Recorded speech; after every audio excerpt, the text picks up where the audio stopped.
Bom, queridos, nós vamos então continuar nesse momento nossos estudos que temos feito do Deus do Antigo Testamento. Quem é esse Deus? Já passaram-se 8 estudos desta série. Este é o 9º e nós vamos concluir no próximo sábado com o 10º estudo desta série. O tema que nós vamos estudar hoje é um Deus indiferente. Será que o nosso Deus, o Deus do Antigo Testamento, é um Deus indiferente? É o que nós vamos estudar hoje. E eu convido você para abrir a sua Bíblia no Evangelho segundo Ruth. Ok? Vamos à Bíblia então, no Evangelho segundo Ruth, capítulo 1, e nós vamos ler a partir do versículo 1. Você está preparado, hein? Tome a sua Bíblia em mãos, tome a palavra do Senhor nas tuas mãos, abra ela no livro de Ruth, capítulo 1. Nós vamos ali, se você tem dificuldade de achar Ruth, né? Um livro tão pequenininho, 4 capítulos somente. Você tem ali os 5 primeiros livros da Bíblia, Pentateuco, e aí na sequência você tem o livro de Josué, depois Juízes, e então vem Ruth, o livro de Ruth, a história de Ruth. Mas também a história de outros personagens que vão impactar a sua vida, assim como impactaram a minha enquanto eu estudava e cavava aqui nas Escrituras.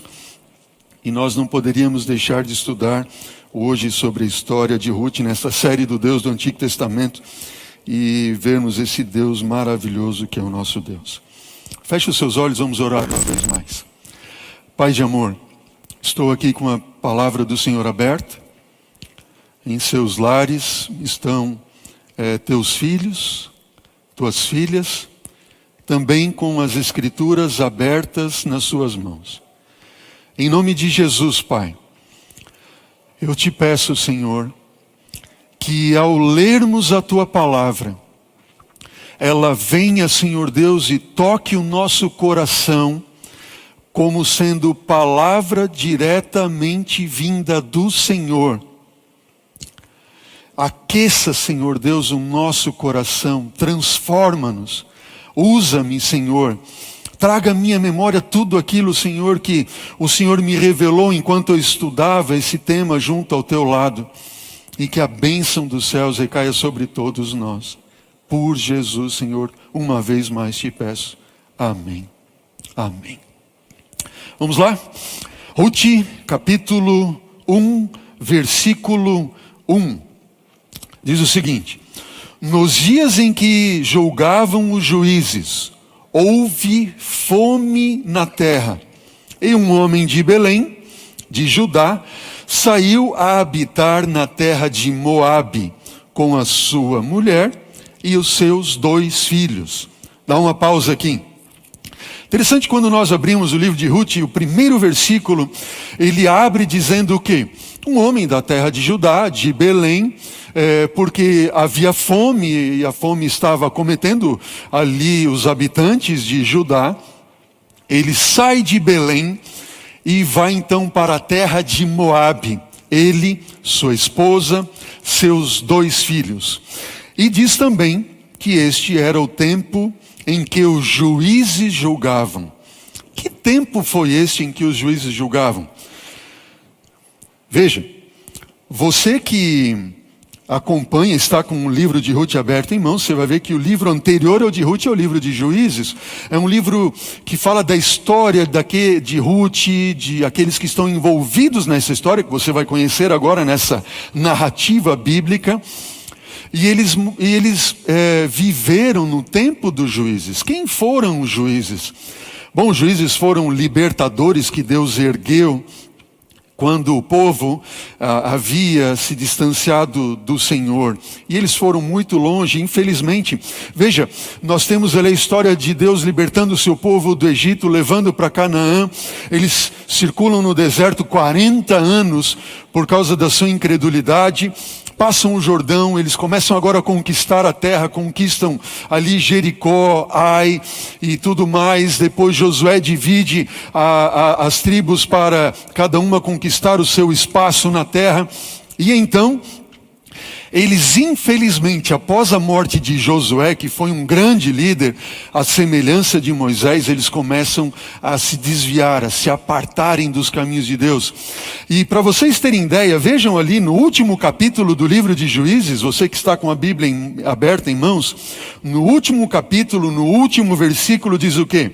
Diz assim: naqueles dias não havia rei em Israel, e cada um fazia o que achava mais reto. Cada um seguia aquilo que queria. Não havia rei em Israel. Vejam, o fato de não haver rei em Israel não é porque Deus não queria reinar, não queria abençoar, absolutamente. Não havia rei porque eles se desviaram dos caminhos do Senhor e não quiseram mais que Deus reinasse sobre eles, e cada um fazia aquilo que achava melhor. Segundo ponto que nós ressaltamos aqui é que havia fome na terra. Por que havia fome? Quando nós vamos ao livro de Deuteronômio, nós vemos no capítulo 28 que Deus disse o seguinte: olha, se vocês andarem nos meus estatutos, guardarem as minhas leis, seguirem ali os meus juízos, então eu vou abençoar vocês, eu vou dar a chuva a seu tempo, a terra vai dar a colheita, vocês serão ricamente prósperos, eu vou dar para vocês alimento, vou proteger, guardar vocês. Só que se vocês não quiserem me seguir, se vocês quiserem se desviar dos meus caminhos e andar segundo a própria vontade de vocês, Deus está dizendo mais ou menos o seguinte: eu vou respeitar vocês. Não é que Deus não quereria abençoar o seu povo ou abençoar a você e a mim, não, absolutamente não. Mas Deus, Ele respeita o seu livre-arbítrio, Ele respeita a sua escolha. Ele respeitou a escolha dos seus filhos, do povo de Israel. E Deus disse assim: se vocês não quiserem andar nos meus mandamentos, seguir os meus estatutos, as minhas leis, para que eu proteja e guarde vocês, eu não vou poder fazer nada. Então vocês vão ter que sofrer as consequências das suas próprias escolhas. Entenderam a ideia ali? E aí vocês não vão mais ter chuvas, vocês não vão mais ter ali colheita abundante e tudo mais. Isso não seria um castigo de Deus, mas seria uma resposta de Deus em respeitar a liberdade de escolha do seu povo. E era isso que estava acontecendo nos dias dos juízes, nos dias de Ruth. Deus permitiu que não chovesse sobre a terra, porque a chuva do céu tem que ver com a bênção do Espírito Santo de Deus, ou não é verdade? E a direção do Espírito Santo de Deus sobre a tua vida, sobre a minha vida, sobre a vida do povo de Deus. E eles rejeitaram ao Senhor e agora estavam passando por um tempo de seca. Pode ser que esse tempo de seca foi por ocasião do domínio dos midianitas, quando eles não só havia seca, mas tudo o que havia para colher, os midianitas vieram ali como gafanhotos, tomaram toda a terra, toda a colheita e subjugaram o povo de Israel, até que veio ali um homem, né? Entre os filhos de Israel para libertar do jogo dos midianitas, e esse foi Gideão e os 300. Uma história maravilhosa, nós vamos estudar isso numa outra oportunidade. Enfim, agora esse homem, nesse tempo de seca, de Judá, da terra de Belém de Judá, ele sai para a terra de Moabe, para a terra dos Moabitas. Versículo 2, olha o que diz lá. Ruth 1, versículo 2, diz o seguinte: este homem se chamava Elimeleque, ok? Ele se chamava Elimeleque, a sua mulher se chamava Noemi, os seus filhos se chamavam Malom e Quilion, eles eram efrateus de Belém, de Judá, e vieram à terra de Moabe e ficaram ali. Elimeleque.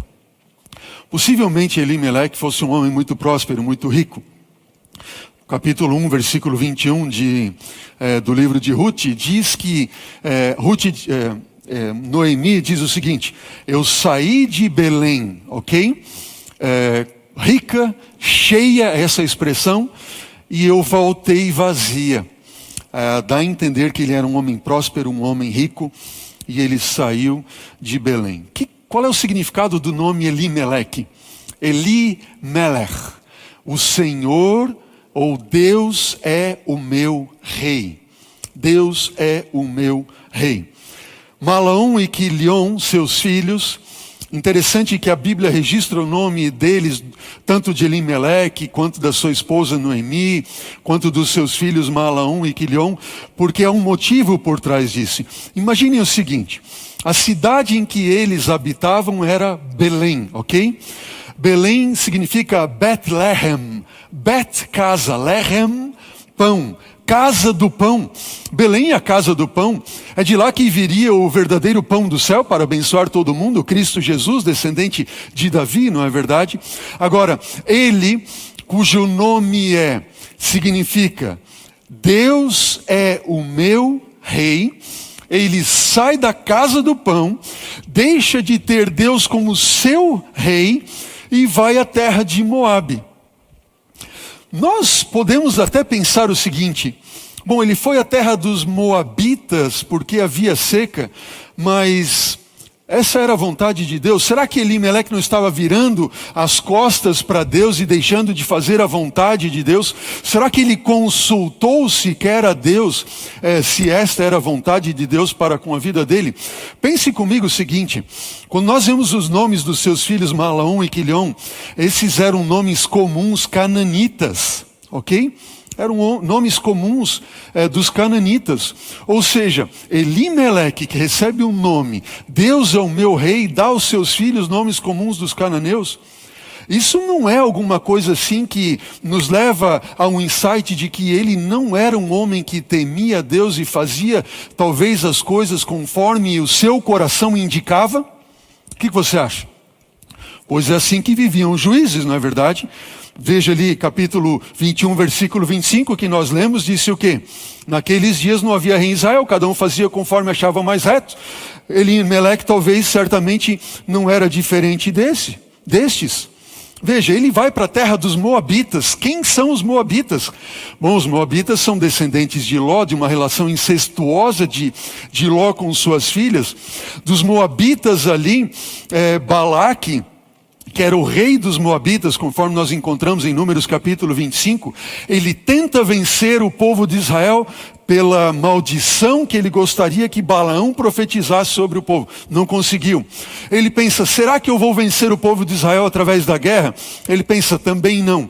Mas ele venceu através das mulheres moabitas, pois estas, através da sua sensualidade, se infiltrando no meio do povo de Israel no deserto, levou-os a se apostatarem, e ali os filhos de Deus foram vencidos no deserto.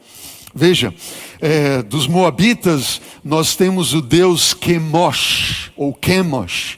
Imaginem que Elimeleque, que Deus deveria ser o rei dele pelo seu próprio nome, agora ele vai para a terra dos Moabitas. Moabitas estes, filhos descendentes de Ló, e agora ele está diante de uma adoração de um deus Quemosh. Sabe que o deus Quemosh e a deus Quemosh era exigido sacrifícios humanos. Você consegue imaginar o que significa isso? Se você é alguém que teme a Deus e que segue ao Senhor, você iria se infiltrar no meio para evangelizar, seria? Sem ser contaminado? Além do mais,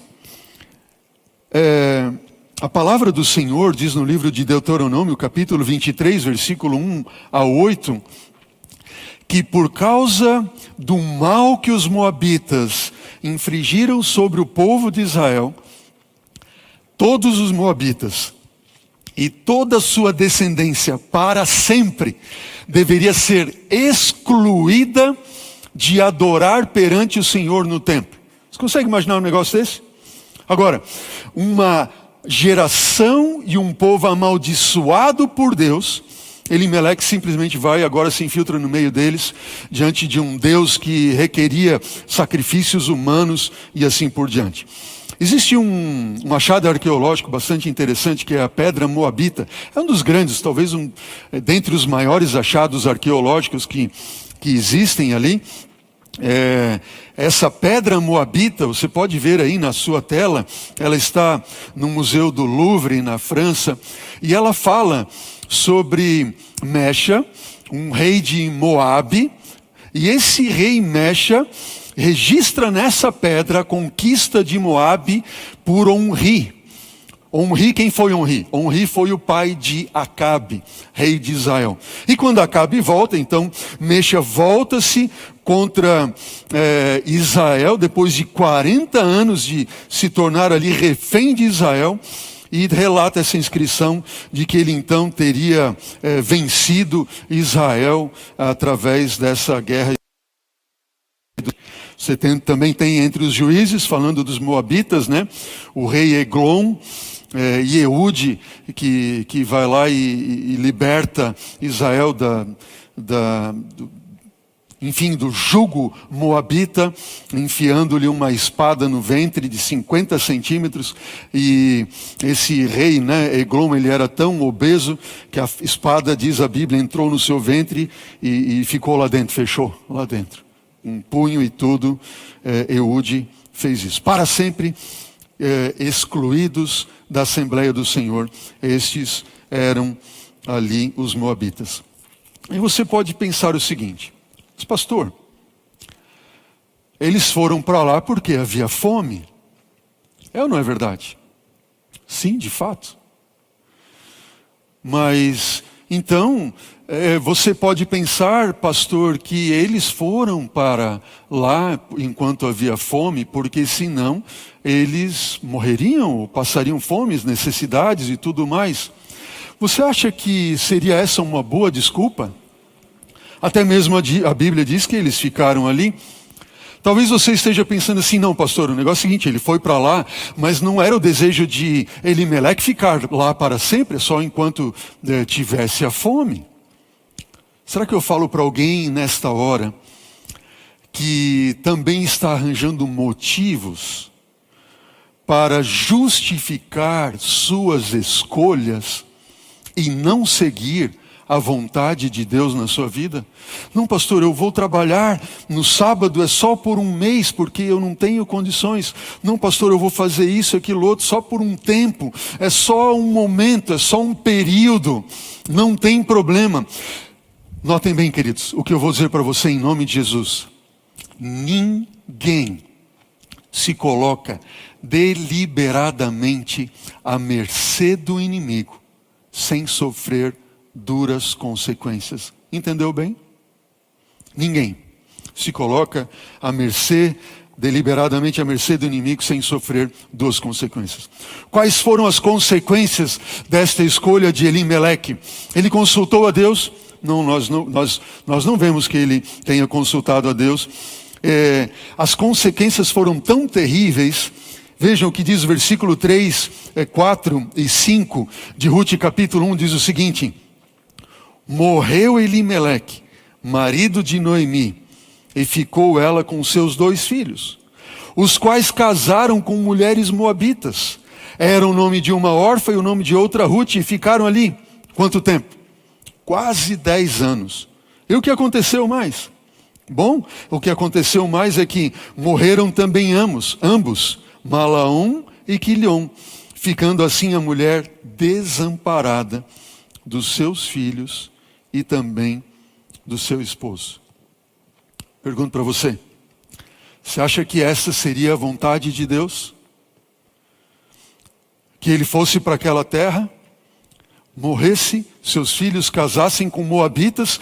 Vejam, Deus já havia proibido qualquer um do seu povo a casar-se com alguém, uma mulher estrangeira, de uma nação idólatra ou pagã. O que dirá mais casar-se com uma moabita? O que você acha? Sabe, queridos, nesse tempo em que Elimeleque toma a decisão, ele pode sim decidir o que fazer, como fazer, onde fazer, etc. Mas ele não pode decidir as consequências da sua escolha. No momento que ele escolheu, as consequências virão sem sombra de dúvida. Vejam, queridos, Noemi ficou viúva. Sabe qual era a condição de uma viúva naqueles tempos? A viúva, ela não tinha direito à herança. Número 2, a viúva se tornava dependente dos filhos ou dos parentes. Mas agora, Noemi não tinha mais nem filhos e nem parentes, porque ela estava em uma terra estrangeira. Ela não podia realizar a viúva trabalho remunerado. Ela estava completamente desamparada. Suas 2 noras na mesma situação que ela, ou seja, a situação de Noemi era de absolutamente mendicância completa e completa miséria. Sabe, queridos, se você tem passado por problemas hoje, escuta bem o que Deus tem para dizer para você e para mim. Se você tem passado por problemas hoje, muito provavelmente esses problemas são fruto de decisões que você tomou no passado. Fruto de decisões que você tomou ontem. Sabe por quê, queridos? O fim que você vive ou espera está no começo. Naquilo que você coloca na sua mente, o que você vai alcançar. Juízes 21, versículo 25 diz o quê? Cada um seguia a sua vontade, se fazia conforme achava mais reto, segundo achava que era importante. Havia ou não havia ali um grande relativismo, conforme o que nós vemos nos dias de hoje. É ou não é verdade?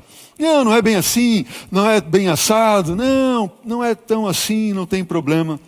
Ó, queridos, cuidemos com isso. Sabe, queridos, você é hoje o produto das suas escolhas do passado.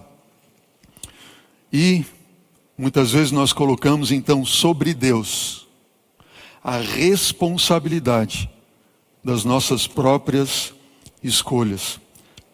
Onde é que nós vemos isso aqui na história de Ruth? Nós vemos em Ruth, no capítulo 1, versículo 13, vira a página da sua Bíblia, e diz assim: esperá-los eis até que viessem a ser grandes? Abster-vos-eis de tomardes marido? Não, minhas filhas, por vossa causa a mim me amarga o ter o Senhor descarregado contra mim a sua mão.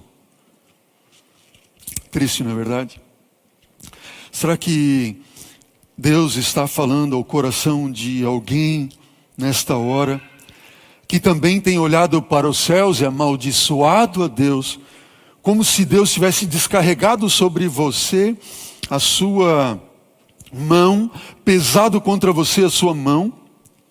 Foi vontade de Deus que eles fossem para a terra de Moabe? Minha vida se tornou uma amargura. Versículo 20 ainda do capítulo 1, olha o que diz lá. Porém ela lhes dizia, quando ela chegou lá novamente em Belém: não me chames mais Noemi, chamai-me Mara, porque grande amargura tem me dado o Todo-Poderoso. Uau! Imaginem! Sabe qual é o significado de Noemi? O nome Noemi significa minha delícia, meu deleite, meu doce, minha doçura. Você quer dar um elogio para sua esposa? Olhe para ela e diz assim: você é a minha Noemi. Você é o meu deleite, minha doçura, meu doce querido.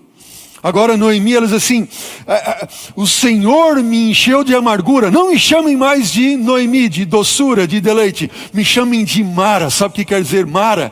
Mara significa amargura. Eu sou Mara, agora a minha vida se tornou uma amargura.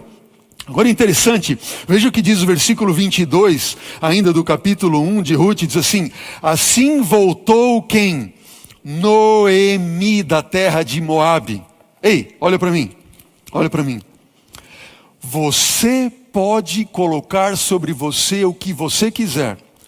A amargura, tristeza. Não me chame mais de meu deleite, de minha delícia. Eu sou amargura. Minha vida é uma amargura. Sabe, eu falo talvez a muita gente que tenha mágoa no seu coração. É isso mesmo, mágoa. Mágoa. Sabe o que é mágoa? Má água. Isso é amargura. Amargura porque alguém infringiu sobre você uma amargura, uma mágoa, não atendeu os seus desejos, ou a sua expectativa. Amargura porque alguém te feriu com palavras, com gestos, com ações, com abusos. E você tem toda essa má água dentro de você. E você diz assim, eu sou o mar, eu sou essa amargura, não sou mais um deleite. Mas notem, queridos, o que eu quero dizer para você nesta hora. E em nome de Jesus, entenda o que diz a palavra do Senhor. Muito embora no versículo 20 de Ruth, capítulo 1, diz, não me chamem mais de Noemi, me chamem de Mara. No versículo 22 diz assim, voltou Noemi. A palavra de Deus e o Senhor Deus jamais olharão para você como uma amargura, como algo desperdiçado, como algo perdido, como algo sem valor. Diz assim, você continua sendo Noemi para mim. O Senhor Deus do céu, Ele jamais tem intenção, jamais quereria pesar a mão sobre você e fazer você sofrer ou castigar você. Não, absolutamente não. Esse não é o Deus que nós encontramos no Antigo Testamento. Não é o Deus que você pensa quem Ele é, não, absolutamente. Ele olha para você e diz assim, filho, talvez você se desviou dos meus caminhos, você se desviou, agora eu não posso mais cuidar de você, eu não posso mais te abençoar, você andou por caminhos tortuosos, você não fez aquilo que eu esperava que você fizesse, você não confiou em mim, você não entregou sua vida em mim, você não me colocou em primeiro lugar, e agora você está colhendo as consequências da sua própria escolha. Agora, eu te amo, você meu filho é o meu deleite, você meu filho é a minha delícia, você é aquilo que me agrada, você agrada ao meu coração. E conforme nós estudamos no estudo passado desta série, não há nada, absolutamente nada que você possa fazer para que Deus te ame mais ou menos. Amém? Glória a Deus! Ele vai olhar para você como sendo você a coisa mais especial. Noemi, meu deleite, minha delícia. Esse é o nosso Deus. Oh, queridos, graças ao Senhor que nós vemos aqui na palavra de Deus. Embora tudo isso acontecesse com Noemi e agora também com as suas duas noras, seus filhos mortos, seu esposo morto, ela clamando para si, dizendo, o Senhor fez tudo isso sobre mim, pesou a sua mão. Oh, queridos, em nome de Jesus, eu digo a você, por favor, não amaldiçoe seu Deus. Não amaldiçoe, Ele te ama. Escuta a voz dele hoje falando ao teu coração, dizendo, filho, com amor eterno eu te amei, por isso com benignidade eu te atraí. Jesus morreu por você, você é especial para Ele, amém? Creia nisso, em nome de Jesus, eu clamo ao seu coração, creia nisso. Será que havia alguma chance de, apesar das escolhas erradas, apesar dos caminhos errados, apesar do distanciamento de Deus, apesar de sair debaixo da guarda e da proteção de Deus, apesar de estar agora colhendo frutos de sua própria escolha, Deus pode reverter tudo isso ainda em bênção? Mesmo havendo perdido o esposo, havendo perdido os filhos, havendo perdido tudo e sua vida estar agora numa completa miséria. Ó, queridos, em nome de Jesus, se a tua vida está uma completa miséria, eu quero dizer para você, há esperança em Belém. Amém? Há esperança na casa do pão. Há esperança.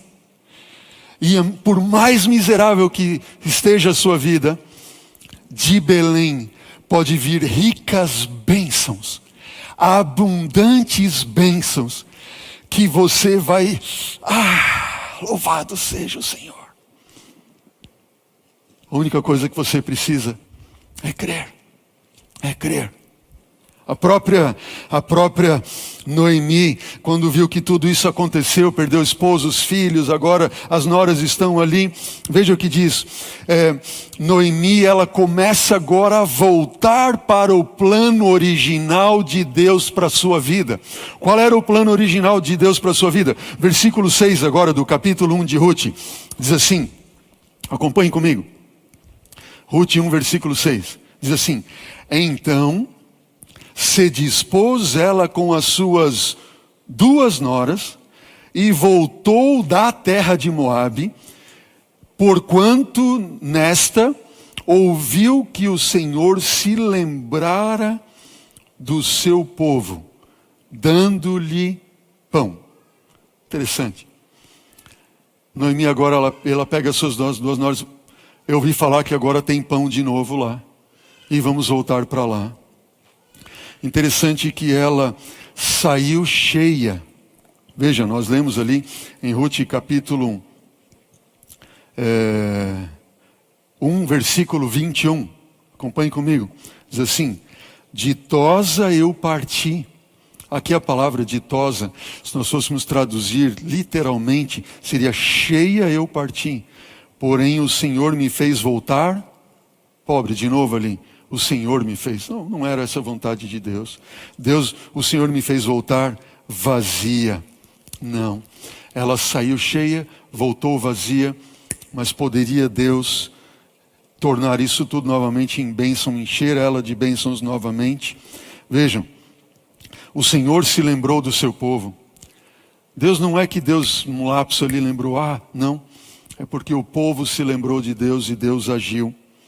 Então ela saiu, versículo 7 do capítulo 1, com as suas 2 noras do lugar onde estava, e indo elas, caminhando de volta para a terra de Judá, disse-lhes Noemi, ide, voltai cada uma à sua mãe, e o Senhor me use convosco de benevolência, como vós usastes de benevolência para comigo.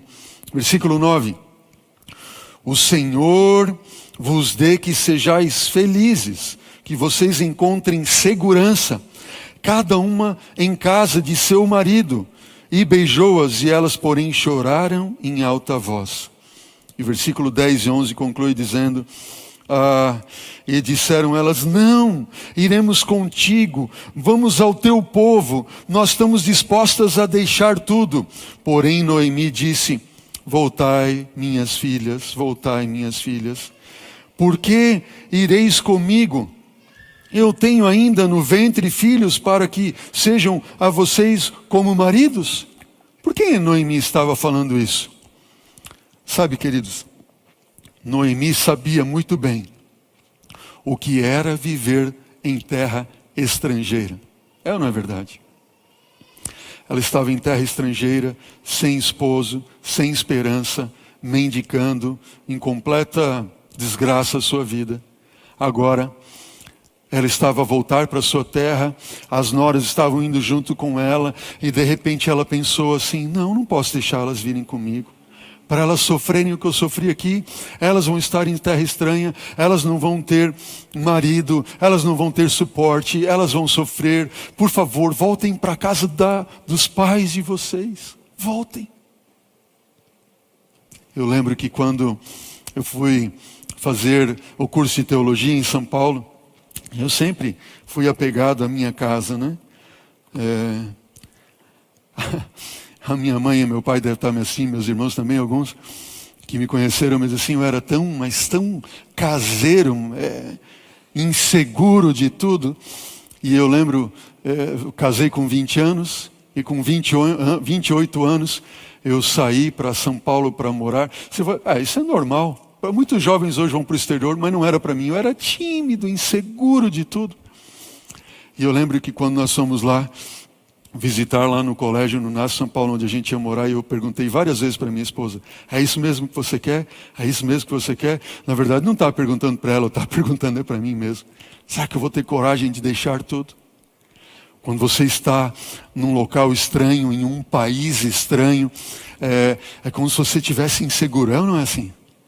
Você fica inseguro, você não tem suporte, alguém para te suportar. Eu imagino aí Kathleen, Maeda, né, lá no Canadá, e outros nos Estados Unidos, irmãos que nos assistem, aqui brasileiros que estão morando, e se sentem inseguros, estrangeiros em terra estranha. Noemi sabia o que era isso. Diz assim, que coisa boa é voltar para casa, não é verdade? Para casa do Pai. Você se sente bem. Eu lembro cada vez que eu vinha de São Paulo, eu entrava em Santa Catarina, parece assim que saíam, estou em casa. Eu estou em casa, é tão gostoso. E aqui Noemi lembra a ela dizendo o seguinte, eu não tenho mais filhos para vocês, porque Noemi estava falando do levirato. Levirato era o levir, ou o cunhado, seria o irmão mais velho, ou irmão mais novo, cujo mais velho tivesse casado e morresse, o mais novo deveria então desposar a sua própria cunhada e assim continuar dando nome à família. E Noemi diz assim, eu não tenho mais filhos, eu não tenho nem marido, eu não posso dar mais nada para vocês. Voltem, por favor, voltem para a casa do pai de vocês. Quem sabe lá vocês tenham esperança de um resgatador. Versículo 12.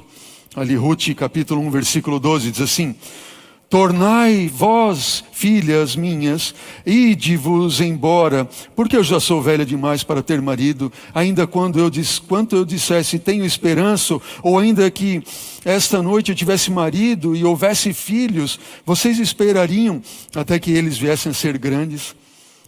Abster-vos-ieis de tomardes marido?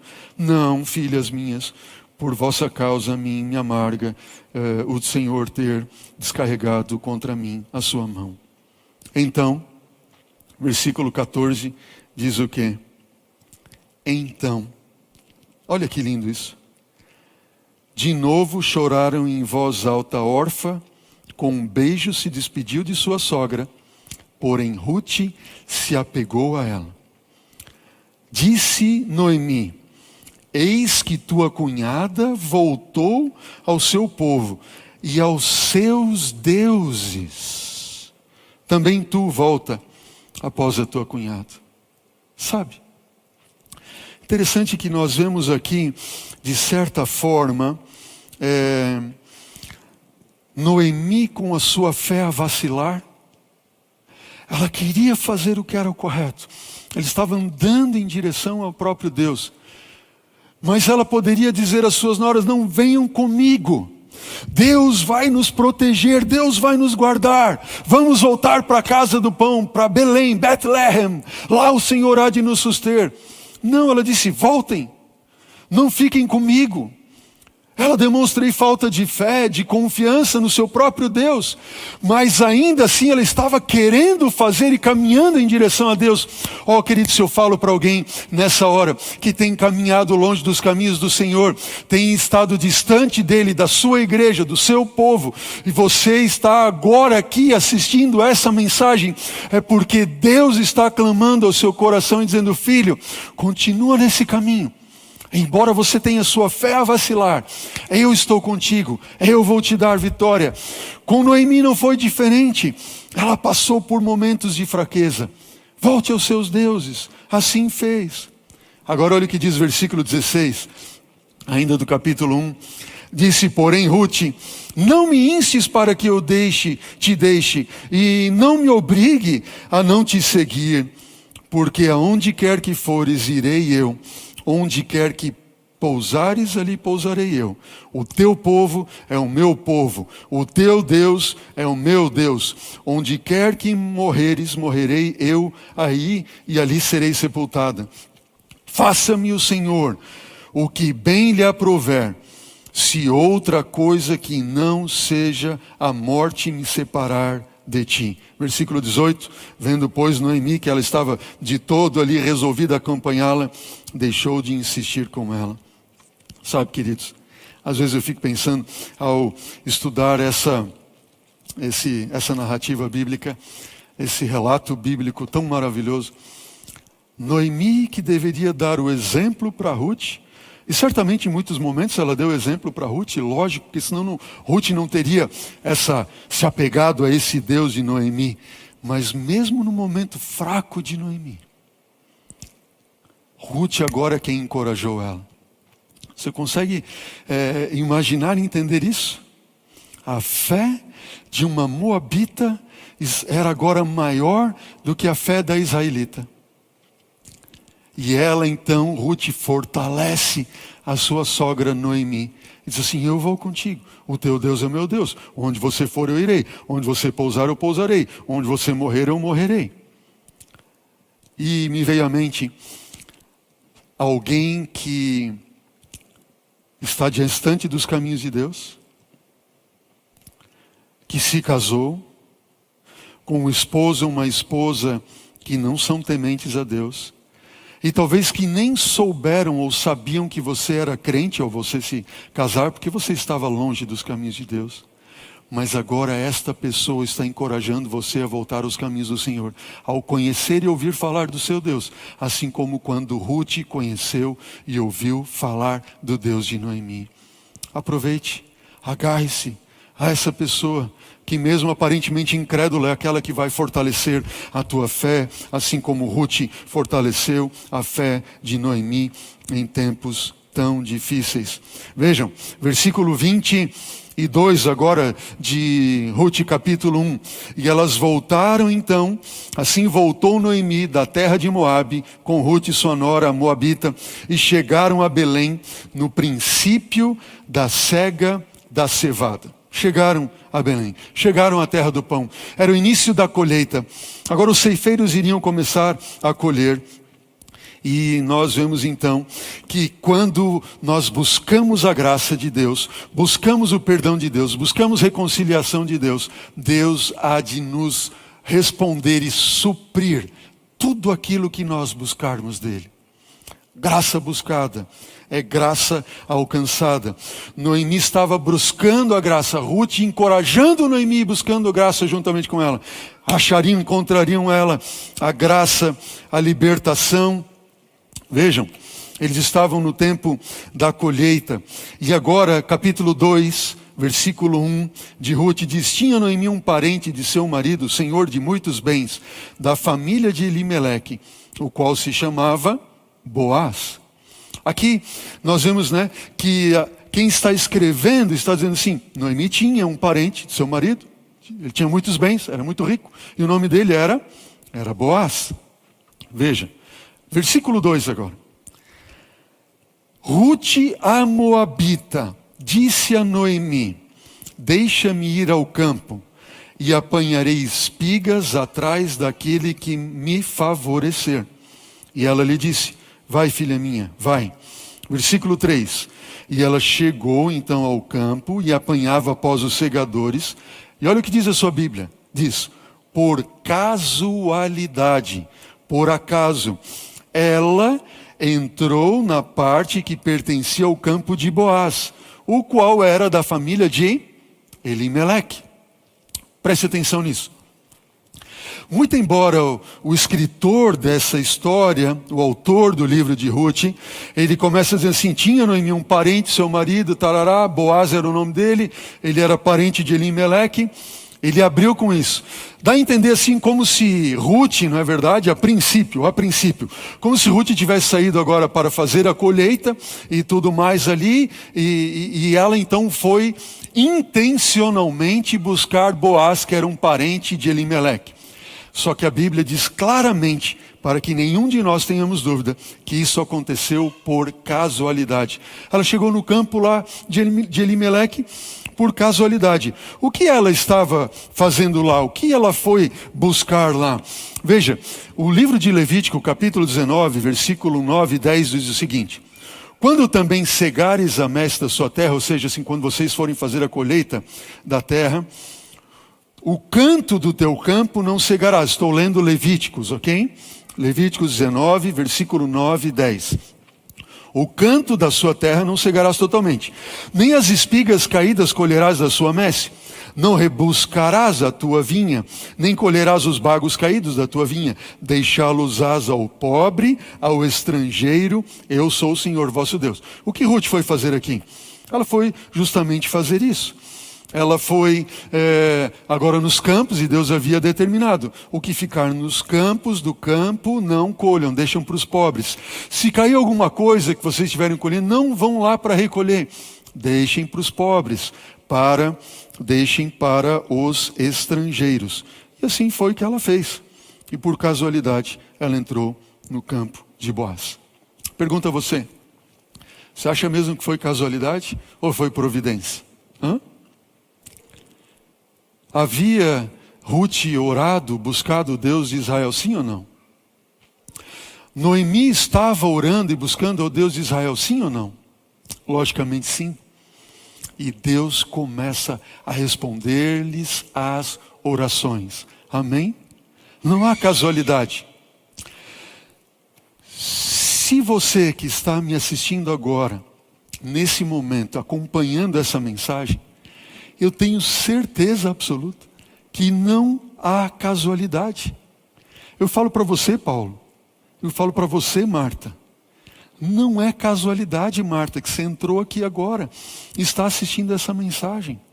É porque Deus tem plano para te salvar. Amém? Ruth agora se encontrou com Boaz, no campo de Boaz. Casualidade? Olha o que aconteceu.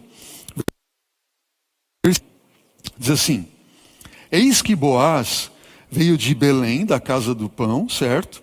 E disse aos seus ceifeiros, aos segadores ali: o Senhor seja convosco. Responderam eles: o Senhor te abençoe. Aqui nós vemos que Boaz, muito embora ele vivesse no tempo dos juízes, no tempo em que cada um fazia o que dava na sua mente, na sua cabeça, não é verdade? Ele estava dizendo, mostrando com essa atitude que ele era um verdadeiro adorador, temente do Senhor, Deus Jeová, Deus o Senhor. Versículo 5 do capítulo 2, continua dizendo: depois perguntou Boaz ao seu servo, encarregado dos segadores, daqueles que faziam a colheita, de quem é essa moça? Quem é essa moça? Apontando para Ruth, hein? E respondeu o servo, versículo 6, esta é a moça moabita que veio com Noemi da terra de Moabe. Disse-me ela, pediu Ruth para o chefe ali, né? Deixa-me juntar espigas e ajuntá-las entre os feixes após os segadores. Assim, ela veio desde pela manhã até agora. E aqui está, menos um pouco que ela esteve na choça. Vejam, ela não só por acaso entrou no campo de Boaz, como Boaz colocou os olhos nela diante de tantos pobres que estavam certamente colhendo nos cantos do campo, não é verdade? Ela colocou os olhos nela e disse: quem é essa moça? Quem é essa moça? Foi casualidade? Eu tenho certeza que não.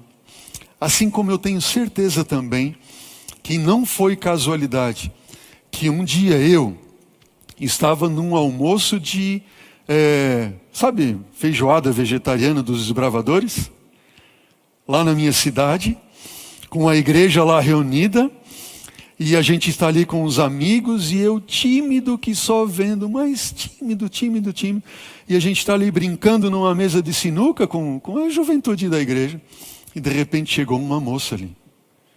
E aquela moça estava ali junto e começou enfim, estava ali conversando. De repente ela foi jogar com a gente, brincar ali com a gente na mesa. E ela foi minha parceira. Fizemos dupla ali. Foi casualidade? E essa moça, por acaso, hoje é minha esposa, que eu amo tanto já há 27 anos. Casualidade? Não. Deus dirigindo, amém? Deus dirigindo. Não há casualidade, é Deus abençoando. E Deus estava abençoando ali a Ruth, a Noemi. E interessante que no capítulo 2, preste atenção nisso que eu vou falar agora para você. No capítulo 2 do livro de Ruth, nós temos de novo aquela forma gramatical hebraica que é um quiasmo, ok? Lembra que eu já falei para vocês? Como a gente sobe uma montanha, aquele que você tem no início, você tem no fim, em segundo, em penúltimo, em terceiro, em antepenúltimo, até chegar no topo. Você tem a mesma estrutura aqui no capítulo 2 de Ruth. Sabe o que você tem aqui? Você tem ali um diálogo de Ruth com Noemi no início. E você tem um diálogo com Ruth e Noemi no final. Você tem o segundo diálogo, é de Boaz com os seus ceifeiros. E o penúltimo diálogo é de Boaz também com os seus ceifeiros. Só que no topo da montanha, sabe o que você tem? Você tem o diálogo do próprio Boaz com Ruth. Amém? E que conversa não foi aquela? Quando ele pergunta e agora vai conhecer mais sobre aquela moça, vai conversar com ela, ele ficou encantado com ela. E uau, que coisa linda! Que coisa maravilhosa! E dizem os estudiosos que esse diálogo de Boaz com Ruth, na verdade é o centro de todo o livro de Ruth. E nós vamos ler esse diálogo agora, capítulo 2, versículo 8 em diante, diz assim: Então disse Boaz a Ruth. O que foi que disse Boaz a Ruth? Diz o seguinte: ouve quem? Ouve, filha minha, ouve, minha filha. Ele sabia que ela era uma estrangeira, sabia ou não sabia? Sabia que ela era uma moabita, sabia ou não sabia? Sabia que os moabitas eram rejeitados até mesmo pelo Senhor, amaldiçoados para todo sempre, sabia ou não sabia? Mas Boaz trata ela não como uma estrangeira, não como uma moabita, não como uma excluída. Ele diz assim: ouve, minha filha. Boaz aqui, ele se torna um tipo de Cristo Jesus. Escutem bem, querido, querida que me assiste nesse momento. Se você porventura se sente excluído, porque teus pais te rejeitaram, teus amigos te excluíram, tua igreja não te valorizou, mesmo como você pode dizer, às vezes até mesmo me expulsaram de lá. Eu quero que você saiba o seguinte: você nunca, jamais foi excluído ou excluída por Deus. Deus ama você. E Ele diz assim: filha minha, filho meu, não esqueça, você é o meu, ou a minha Noemi, o meu deleite, o meu prazer. Mas pastor, eu tenho feito coisas tão erradas, eu fui tão longe. Note, repito em nome de Jesus, nada pode nos separar do amor de Deus que está em Cristo Jesus. Você não pode fazer nada para que Ele te ame mais ou menos. Diga amém, Senhor Jesus. Eu creio em Ti. Diga aí onde você está. Escreva no chat agora, amém, eu creio. Esse é o meu Deus. Não permita que a mentira do inimigo esteja brotando, germinando no teu coração. Você tem sim valor para Ele. Você não foi comprado, resgatado por Ele, por qualquer coisa deste mundo. Mas você foi resgatada pelo precioso sangue de Cristo Jesus, vertido na cruz do Calvário. Ele te ama. Aceita. Amém? Aceita. Filha minha, filho meu. Por favor, versículo 8 do capítulo 2. Não vá colher em outro campo, tá bom? Nem tampouco passes daqui, porém aqui ficarás com as minhas servas. Você vai ficar aqui, não vai em outro lugar. Versículo 9, diz assim: estarás atenta ao campo que cegarem, irás após elas, as minhas servas. Não dei ordem aos servos que não te toquem. Quando tiveres sede, vai às vasilhas e bebe. De todos os servos, de tudo que eles tiraram, te derem. Versículo 10. Então ela, inclinando-se rosto em terra, lhe disse: como é que me favoreces e fazes caso de mim, sendo eu estrangeira? Veja, ó querido, eu sei que eu falo para mas muitos filhos e filhas de Deus, que Deus vem a você hoje e diz assim: filha, eu te amo. Filha, você é tudo para mim. Filho, eu te amei até morrer por ti. Você é meu, você me pertence. Com amor eterno eu te amei. Com benignidade eu estou atraindo você a mim agora. Mas você olha para Deus assim: eu não mereço. Como Ruth disse: eu sou estrangeira. Por que fazes caso de mim?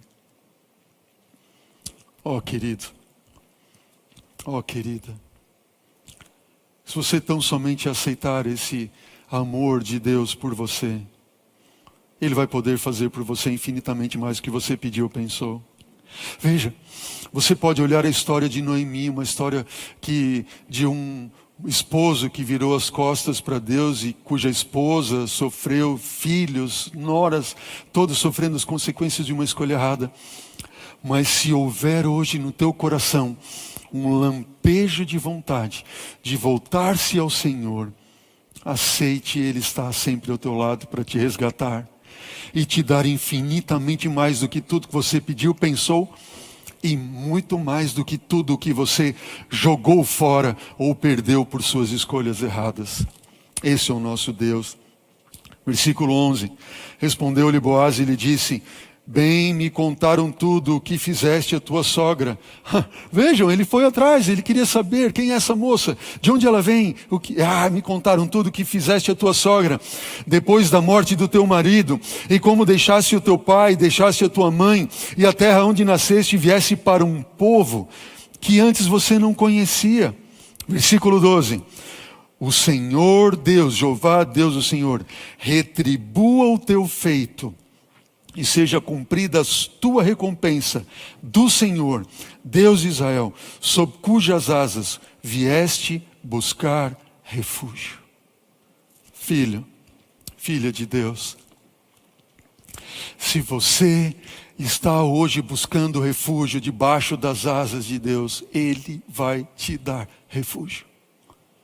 Amém? Volta. O próprio Deus fala ali do Espírito Santo com as suas asas cobrindo a terra. Quando nós vamos ali ao livro de Êxodo, conforme estudamos já nessa série, capítulo 19, versículo 10, Deus está dizendo assim: eu queria atrair todos eles a mim, colocá-los debaixo das minhas asas. Deus quer agora juntar você como uma galinha junta os seus pintinhos debaixo das suas asas. Deixa Deus te proteger, deixa Deus te guardar, deixa Ele te dar, te sustentar, como faz ali as aves aos seus pintainhos. Oh, queridos, você vai ter refúgio nos braços do Pai. Versículo 13, disse ela: tu me favoreces muito, Senhor. Versículo 13, Senhor meu, pois me consolaste e falaste ao coração de tua serva, não sendo eu nem ainda como uma das tuas servas. Que difícil! Como a mente humana é difícil! Como Deus apela, Deus fala, Deus revela o seu amor e nós ainda não aceitamos. Deus está falando para você através desse instrumento falho, fraco, pecador que está aqui. Agora que você está olhando aí na tela da sua casa, do seu celular, do seu tablet, do seu computador, da sua televisão, não importa. Ou me ouvindo agora através da rádio.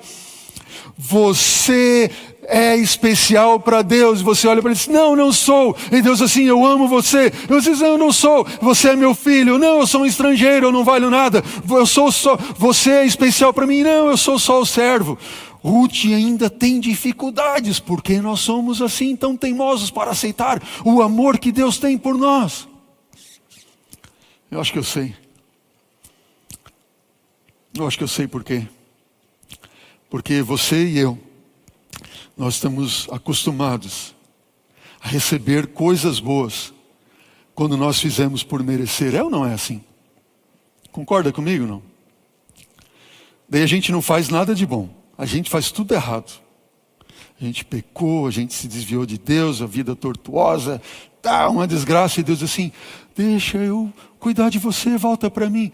E eu vou te salvar, eu vou te curar, eu vou te proteger, eu vou te alimentar. Você diz assim: não, eu não fiz por merecer isso, eu não mereço. Em nome de Jesus, jamais diga: eu não mereço. Porque se você não merecesse, Ele não tinha enviado seu filho para morrer por ti na cruz. Ó, queridos, a hora, versículo 14 do capítulo 2, a hora de comer, Boaz diz: achega-te para aqui, come um pouco de pão, molha o teu vinho nesse bocado. E ela se assentou com todos os segadores. Ele deu os grãos tostados de cereais e ela comeu, se fartou e ainda sobrou. Deus sempre dá muito mais daquilo que você espera, pensa ou pede. Amém. Sobrou. Assim como foi no milagre dos pães e peixes. Mitigando, passando fome. 5 pães e 2 peixinhos não era nada. Sobraram 12 cestos no final. Sobrejou. Levantando-se Boaz da ira para rebuscar, Boaz deu ordem aos seus servos dizendo: até as gavelhas, ou até os feixes, deixe ela colher. Não só o que caiu. Dá algum feixe para ela também. Pode dar. Não censureis ela. Tirai também alguns molhos das espigas, ok? Deixai para que ela apanhe e não a repreendais. Boaz, como um símbolo de Cristo, está dizendo o quê? Eu represento Jesus para você. Ruth é como nós que somos pecadores. Boaz diz, eu te amo, você é minha filha. Nós dizemos, não aceitamos, nós não merecemos. Jesus Cristo vem para mim e para você e diz assim, eu vou proteger você, vou colocar você debaixo das minhas asas. E nós corremos debaixo das asas do nosso Pai. Ele diz assim, eu vou te alimentar, eu vou te dar vestimenta, eu vou te dar tudo que você precisa. E a gente corre e não acredita. Creia em Deus, creia em Deus. Nós então vemos que Boaz deu tanto para ela, tanto, e abençoou tanto ela. E quando ela voltou para casa, versículo 19, ela diz assim, ele disse então à sua sogra, onde é que você colheu hoje? Onde é que você trabalhou? Bendito aquele que acolheu você favoravelmente. E Ruth então contou à sua sogra onde havia trabalhado e disse, bom, o nome do Senhor em cujo campo trabalhei é Boaz. Então Noemi disse, eu imagino Noemi de repente dizendo assim, o quê? Boaz? Eu não acredito. E ela diz ali no versículo 20 então, bendito ele do Senhor, que ainda não tem deixado sua benevolência, nem para com os vivos, nem para com os mortos. E disse-lhe ainda mais, esse homem é o nosso parente chegado, um dentre os nossos resgatadores. E continuou Ruth a Moabita, também ainda me disse, com os seus servos ficarás. Ele disse que eu posso ir para lá, continuar colhendo lá, versículo 22. Disse Noemi a sua nora, Ruth, bom será, filha minha, que saias com as servas dele, para que no outro campo não te molestem, não te façam mal. Assim, passou ela a companhia das servas de Boaz para colher, até que a cega da cevada e do trigo se acabou, e ficou com a sua sogra. Ó, querido, você tem orado a Deus? Deus vai te responder muito mais do que você tem pedido ou pensado. Deus, Ele mantém aliança de amor com todos aqueles que estendem a sua mão para restaurar essa aliança de amor com Ele. Deus estava respondendo. Deus estava dando muito mais do que elas podiam pedir ou pensar. E por 3 meses, desde o início até o final do período da colheita, ali Ruth estava indo a colher nos campos de Boaz. E agora nós entramos no final dessa linda história de Deus restaurador, de um Deus resgatador. Veja, Noemi disse o quê? Ele é um dos nossos resgatadores. O que significa isso? Resgatador. Na Bíblia, o papel do resgatador, ou do Goel, em hebraico Gael, haviam 4 papéis em que o resgatador deveria cumprir para com aquele que ele iria resgatar. Que papéis seriam esses? Primeiro lugar, primeiro papel do resgatador, resgatar das terras perdidas. Se alguém, porventura, tivesse que se vender como escravo por causa de uma dívida ou assim por diante, o resgataria ele, o seu parente mais próximo, o levir, o parente mais próximo, resgataria as terras perdidas. Isso nós encontramos ali em Levítico capítulo 25, versículo 25, diz o quê? Diz assim, se teu irmão empobrecer e vender alguma parte das suas possessões, então virá o seu resgatador, seu parente, e resgatará o que o irmão vendeu. Resgataria do quê? Das terras perdidas. Segundo, o resgatador, o Goel, o levir, ele deveria resgatar também da escravidão. Se alguém não somente tivesse vendido as terras, mas tivesse vendido-se a si próprio por causa das dívidas e pagaria então as dívidas com o seu trabalho, Diz assim: se um estrangeiro, Levítico 25, 47, 48, ou peregrino que mora no meio do povo enriquecer, e alguém do seu povo tornar-se pobre e vender-se como escravo a esse estrangeiro ou peregrino que mora no meio do povo, ou alguém da família desse estrangeiro depois de haver se vendido, haverá ainda a possibilidade de quê? De um resgate para ele. Um de seus parentes poderá resgatá-lo. Um dos seus resgatadores, um Levir, um Goel, um Gael, poderia resgatá-lo. Terceiro ponto, o Goel, ele também resgataria como um vingador de sangue. Deuteronômio capítulo 19, versículo 11 a 13 diz o quê? Mas se houver alguém que odeia o seu próximo, arma-lhe ciladas, levanta-se contra ele e o mata. Veja, odeia não é um crime sem dolo, é um crime doloso, é um crime que quis fazer, quis matar. Então ele se levantou a mão contra o seu irmão e o matou, diz Deuteronômio 19, 11 a 13. Então ele vai para uma das cidades de refúgio, ok? Os anciãos da cidade mandarão tirá-lo dali da cidade de refúgio, o entregarão na mão do vingador, na mão do vindicador, na mão do resgatador, Goel, aqui a palavra hebraica. Ele é o vingador de sangue e ele poderá matar esse inimigo, esse que matou um dos seus parentes. Uau! Quarto e último ponto, o resgatador, ele poderia resgatar uma viúva. Se o seu irmão, por acaso, estivesse casado com uma moça, e ele então morresse, o irmão mais novo casaria-se com ela, e o primeiro filho dessa relação levaria o nome do irmão. Ele poderia resgatar. Se não houvesse irmãos, um parente mais próximo, aí o Levir, o resgatador. Versículo 25 do capítulo 25 de Deuteronômio diz o quê? Se dois morarem juntos e um deles morrer sem filhos, a mulher do que morreu não se casará com um estranho, alguém de fora da família. Não. Seu cunhado, seu Levir, seu resgatador, a tomará e receberá a ela por mulher e exercerá para com ela a obrigação de resgatador, Gael, de Deus resgatador para aquela mulher. Esses são os 4 pontos. Quais são eles? Resgatar da terra, resgatar da escravidão, resgatar do vingador de sangue, como um vingador de sangue, e resgatador também da viúva. Ó, queridos, este é o papel que Boaz agora exerce sobre Ruth. Ruth então vai numa grande festa. Aqui nós entramos no capítulo 3 do livro de Ruth. Ela vai ali, a indicação de Noemi, sua sogra. Eles estavam ali para festejar o término de toda a colheita. Homens ali festejando.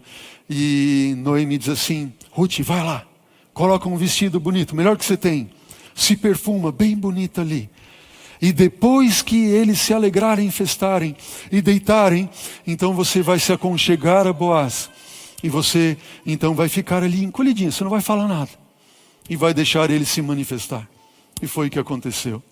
Ela sim fez. Deitou-se aos pés de Boaz e quando de repente ele acordou de noite, ela pediu para ele. E nós encontramos isso no versículo 9 do capítulo 3. Diz assim: disse ele: quem és tu que está aos meus pés? Era escuro de noite. Ela disse então: eu sou Ruth, tua serva. E ela disse: estende a tua capa sobre a tua serva, porque tu és o meu resgatador. Você é o meu resgatador. Então disse Boaz: bendita sejas tu do Senhor, minha filha. Melhor fizeste a tua última benevolência do que a primeira, pois não fostes após jovens, quer pobres ou ricos. Agora, pois, minha filha, não tenhas receio. Tudo quanto disseste eu te farei, pois toda a cidade e o do meu povo sabe que tu és mulher virtuosa. Versículo 12. Ora, é muito verdade que eu sou teu resgatador, mas ainda há outro resgatador, mais chegado do que eu. Fica-te aqui essa noite, e pela manhã, se ele te quiser resgatar, bem está, mas se ele não quiser, eu vou te resgatar. Oh, queridos, quando Ruth pede, estende a tua capa, a mesma expressão que diz lá, você veio buscar descanso, proteção debaixo das asas do Senhor. Ruth está dizendo, eu venho aqui buscar descanso debaixo das tuas asas, porque tu és o meu Senhor, o meu resgatador. E Boaz então diz, eu vou te resgatar. Mas tem outro antes de mim. Tinha um outro parente mais próximo do que ele. Então, naquele mesmo dia, Boaz vai até a cidade, no portão da cidade, o capítulo 4, nós vemos agora. E ele, no capítulo 4, versículo 1, diz que ele estava lá no portão e o resgatador, que era de Noemi, passou por ali por acaso? Não, providência de Deus. E ele agora diz assim, ei, você vem cá, você é o resgatador de Noemi, não é verdade? E você também pode resgatar Ruth e as terras de Noemi e casar-se com Ruth. Você é o resgatador. Você tem interesse em fazer isso? Agora chamam ele os anciãos da cidade que estavam ali onde aconteciam os juízos, na porta da cidade. Diz assim, olha, ele é. E aquele então diz assim, é verdade, eu sou resgatador, mas eu não posso e também não tenho interesse em resgatá-la. Se você quiser assim fazer, faça você. E ali então eles fazem um acordo. E Boaz diz assim, diante de todos vocês fica provado que ele rejeitou e que eu vou resgatar a Noemi, sua possessão, e também vou resgatar a viúva Ruth e me casarei com ela. Ó, queridos, o capítulo 4, versículo 13, termina dizendo o quê? Assim tomou Boaz a Ruth, e ela passou a ser sua mulher, coabitou com ela, e o Senhor lhe concedeu que concebesse, e ela teve um filho.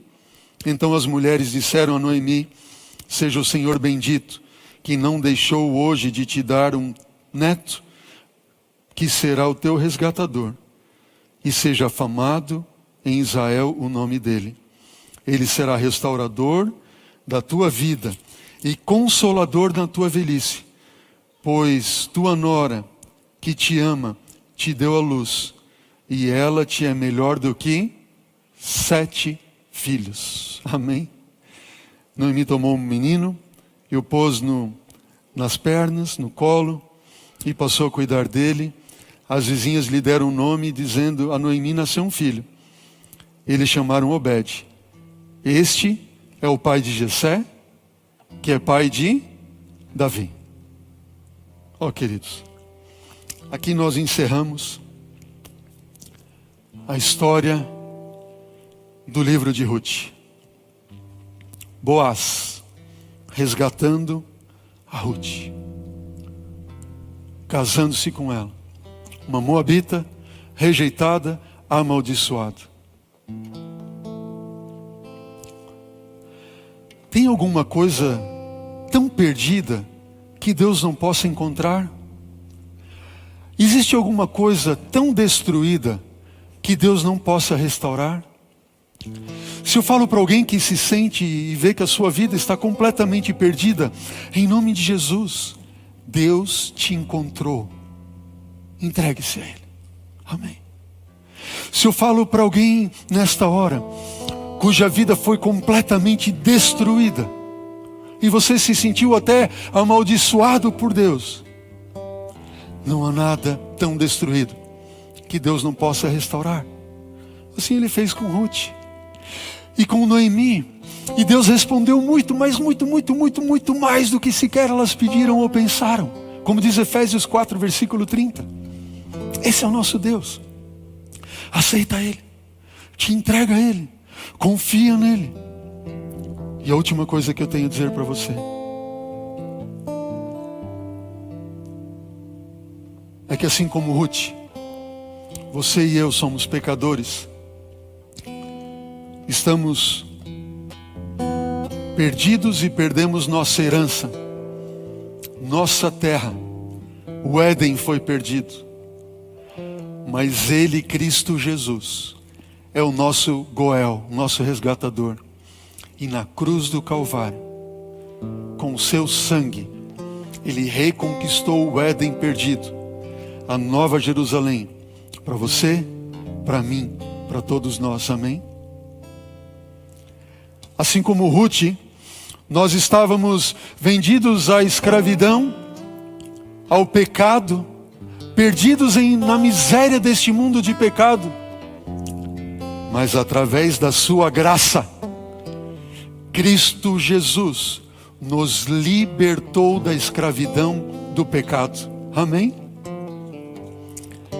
Assim como Ruth, nós estávamos ali condenados à morte pela miséria deste mundo, porque um inimigo veio para nos derrotar. Eu digo, o inimigo veio, está ao teu encalço para te destruir, para te arrebentar, para acabar com a tua vida e eternamente fazer isso. Mas Jesus, Ele é o nosso Goel, nosso resgatador. Ele, com o seu perdão, estendendo a nós, porque aceitamos a Ele, Ele torna-se o vingador de sangue e vai destruir de uma vez para sempre o diabo e todos os seus anjos, para sempre. Amém.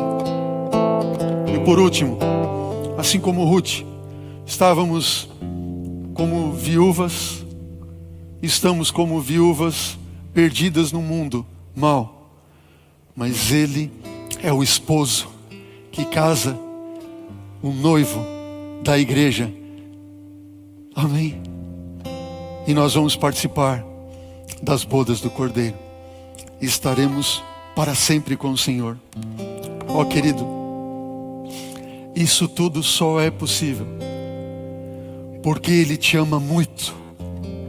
E através do seu sangue, Ele estende-nos a sua graça e nos dá o seu perdão. Resgatar, mas restaurar tudo na tua vida, se tão somente hoje nele você crer.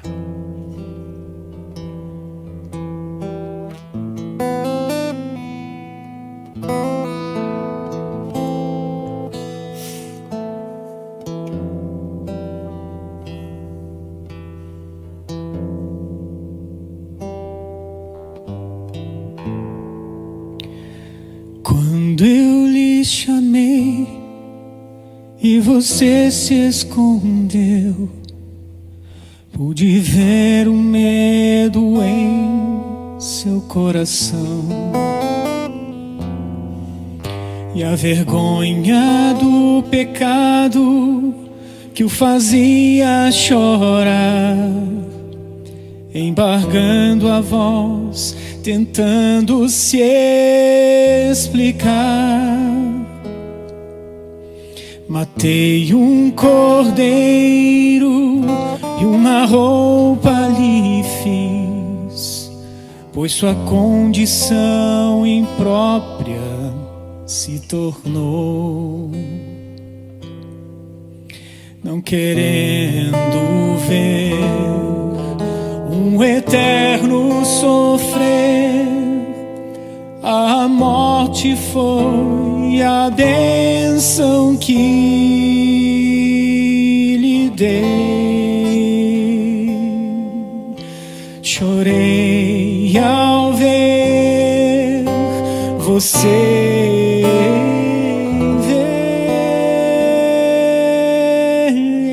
envelhecer, mas algo bom eu o fiz saber. Meu filho tomaria o seu lugar e sua morte iria lhe salvar. Agora tão somente precisas aceitar o plano que outrora formulei. Para cada erro cometido, então, o meu perdão e graça te darei. E quando pra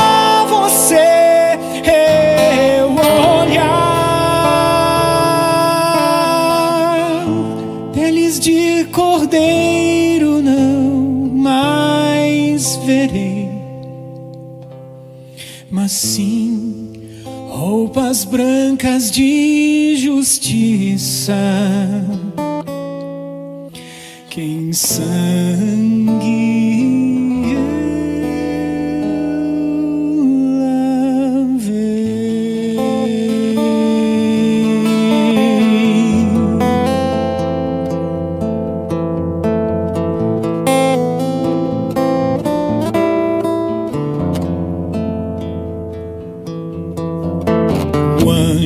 do céu não poderia resolver. O seu erro era grave e mortal. Alguém tinha que o seu pecado remir. Nessa hora meu filho se apresentou, deixou assim seu trono e glória lá no céu. Também a majestade e todo o poder morreu na cruz que era sua, e vida eterna lhe ofereceu. Agora tão somente precisas aceitar o plano que em sacrifício completei, e estarei com você até o fim chegar. Em todos os momentos de tristeza e dor, e quando pra você eu olhar, não verei mais medo em seu coração. Verei um filho transformado por sangue, graça e